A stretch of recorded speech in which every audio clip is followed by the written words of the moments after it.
Last Friday, July 19th, 2024, the world experienced a pretty massive tech meltdown when a line of code written into an update of Crowdstrike, the cybersecurity software that's embedded into certain Microsoft platforms, crashed those platforms. News outlets reported that the dreaded blue screen of death appeared on computer monitors for airlines, hospitals, big retailers, banks, and firms big and small. The question I've been asked is, will this event trigger a cyber insurance policy, especially for business interruption claims? I'll answer that in just a minute. Hi, I'm Gordon Coyle. Welcome to my channel where we talk about the risk and insurance issues on the minds of business owners. As an expert business insurance broker, these videos are intended to help guide and educate decision makers to help make you a more informed insurance buyer. If I don't answer the question on your mind that brought you this video, reach out and let's connect. I'd love to hear from you. Oh, and if you find this video helpful, do me a favor and hit that like button and subscribe. So the answer to whether the CrowdStrike event is covered by cyber insurance is, it depends. I know you hate that type of answer, but here's why I have to hedge myself. Every cyber insurance policy is different. Even policies from the same insurance company will contain different policy terms as well as time deductibles on when coverage kicks in. So I'll say that some claims will be covered and some will not be. Let's start with what type of claims I'm talking about. Primarily, I think most of the claims that are going to be responding to this event are going to fall under business interruption and extra expense for most policies. Business interruption insurance on a cyber policy is intended to replace the income a business would have earned during the same time frame of a loss as if no event had taken place.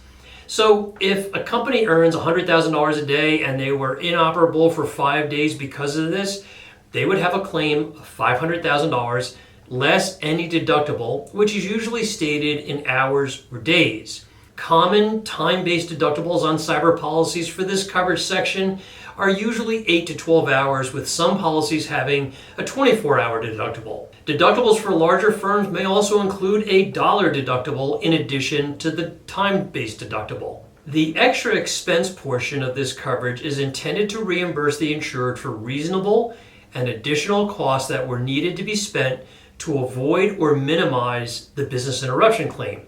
So if you had to have overtime for your internal IT team, or you had to hire external IT people to figure out the problem, then those costs can also be included as part of this claim. Further, some policies do limit coverage for events only to security failures.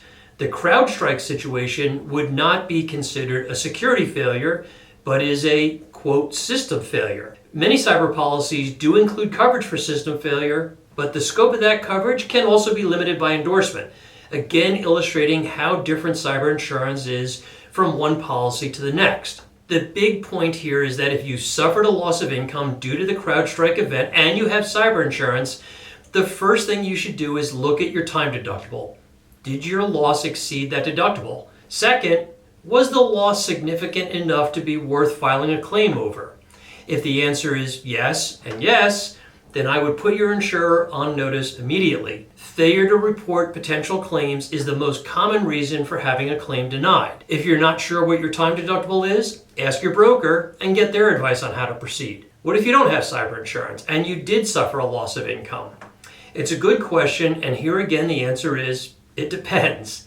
I can say in large part, most property insurance policies have been amended over the years to exclude any type of claim that arises from cyber. But if you have a policy that doesn't exclude cyber events, what we call silent cyber coverage, then it's worth investigating. Again, speak to your broker about it.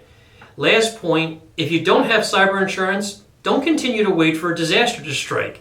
This event and the dozens of others that don't make the news every week point to the pernicious and pervasive nature of cyber events that can destroy a business. We live in an increasingly ever-connected world.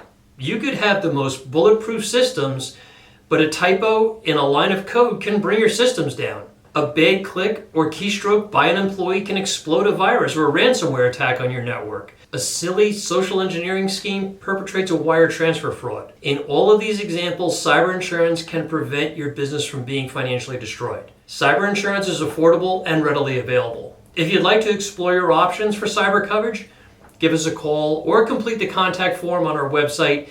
That info is in the description box below, and we'd love to hear from you. Thanks for watching, and do me a favor and hit that like button. Thanks.